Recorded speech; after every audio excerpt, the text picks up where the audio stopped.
Qu'est-ce que la paralysie du sommeil? Vous est-il déjà arrivé de vous réveiller en sursaut, sans pouvoir sortir de votre lit, crier sans ouvrir la bouche, bouger sans faire les moindres gestes, seul dans votre lit, vivre un épisode effrayant d'hallucination, de paralysie pendant le sommeil? Cela peut être très frustrant. Mais très cher, la paralysie du sommeil est une condition temporaire dans laquelle une personne est consciente pendant le sommeil, mais incapable d'effectuer des actions volontaires comme les mouvements musculaires, la parole. Une personne peut en faire l'expérience quand elle s'endort ou même sur le point de se réveiller. En d'autres termes, vous ressentez comme des trucs effrayants et paralysants qui se passent autour de vous, mais vous êtes comme gelé, incapable d'y répondre. Certaines personnes pensent qu'ils répondent en criant, en essayant de se lever et même de bouger les parties du corps. Mais en fait, elles restent immobiles. De nos jours, beaucoup d'hommes et beaucoup de femmes sont affectés par la paralysie du sommeil. Généralement, lors de la première partie du sommeil, le plus souvent, ce type de paralysie est plus fréquent dans l'adolescence. Mais très cher, bienvenue chez Rosemoni. Si jamais vous êtes nouveau ou même encore vous êtes nouvelle et que vous n'êtes pas encore abonné ici, pensez à vous abonner. Cliquez sur la clochette de notification là-haut pour toujours être au parfum de tout ce que nous publions par ici. Pensez à partager ce contenu pour que ça touche un maximum de personnes, pour qu'ils sachent ce qui les arrive et ne paniquent pas. Nous allons trouver quelques solutions aussi, bien sûr, pour lutter contre cela. Comme je vous disais, ceci est plus fréquent chez les adolescents, mais les personnes de tout âge peuvent aussi être affectées. Cette condition d'être gelé, de se sentir menacé, dure moins d'1 minute généralement, mais pas plus de 2 ou 3 minutes d'incidence d'attaque dans son ensemble. Il y a des personnes qui, tout au long de leur vie, n'expérimenteront qu'un seul épisode, mais d'autres personnes qui expérimenteront plus de 8 épisodes en une seule nuit. C'est choquant.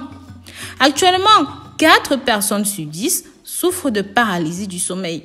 Généralement, ceci concerne 8% de la population totale mondiale. 28% d'étudiants et 32% de patients psychiatriques souffrent de cette condition. Les hallucinations signifient la sensation de démons dans la chambre, une présence maléfique autour de soi.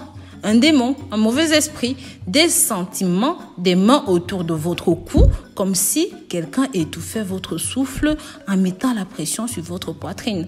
La paralysie peut être due à un autre sommeil trouble, comme par exemple la narcolepsie. Dans la narcolepsie, l'ordre du cycle de sommeil et d'éveil est perturbé, ce qui entraîne une somnolence diurne et soudaine. Le sommeil incontrôlable va attaquer le sommeil et la paralysie surviendra généralement lorsqu'une personne s'endort et c'est connu comme une paralysie du sommeil hypnagogique. On le vit généralement lors de la seconde partie du sommeil, à l'occurrence lorsqu'une personne essaie de se réveiller du sommeil, mais ça peut aussi survenir lorsque vous venez de vous coucher. On va appeler ça sommeil hypnopompique. Lorsque vous êtes endormi, votre corps est calme dans votre état détendu et vous n'êtes pas conscient de votre environnement pendant le début du sommeil, bien entendu.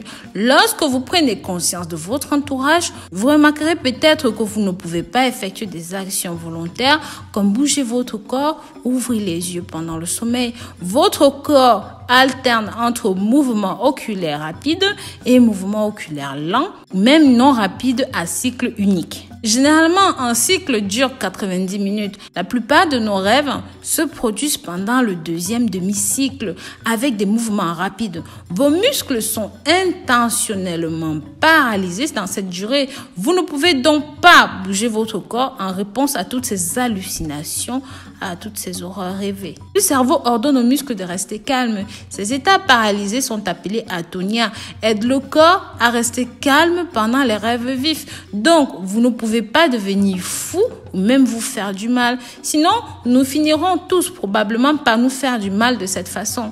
Ce mouvement restreint des muscles nous donne une relaxation physique, mais nous fait souffrir de torture mentale pendant le sommeil de phase paralysie du sommeil. Les causes sous-jacentes de la paralysie du sommeil sont une anxiété, le stress, la dépression ou même le changement d'horaire, le manque de bon sommeil relaxant en décubitus dorsal, les positions qu'on adopte lors du sommeil, la toxicomanie, les carences en potassium, et bien entendu l'utilisation de certains médicaments. Il n'y a pas de médicaments ou de traitement pour dormir et éviter que cela ne nous atteigne. Les personnes paralysées qui la subissent devraient opter pour de saines habitudes de sommeil. Pensez aussi à un environnement sans stress, à une alimentation équilibrée, un état d'esprit positif et 6 à 8 heures de sommeil. Et faites aussi de l'exercice pour votre santé mentale.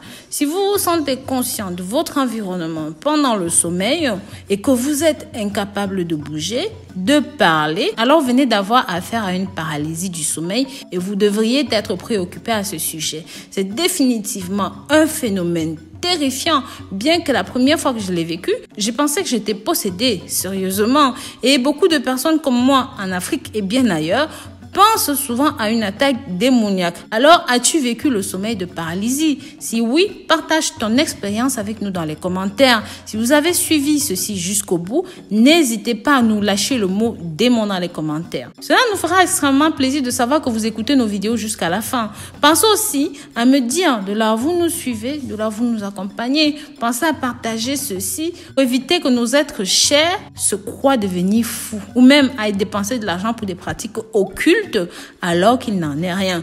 Mes très chers, prenez soin de vous, abonnez-vous, likez, commentez, cliquez sur la clochette de notification et partagez ceci sur vos réseaux sociaux, Facebook, WhatsApp, Snapchat, Instagram, Pinterest pour qu'un maximum de personnes découvrent ceci. Bisous, bisous.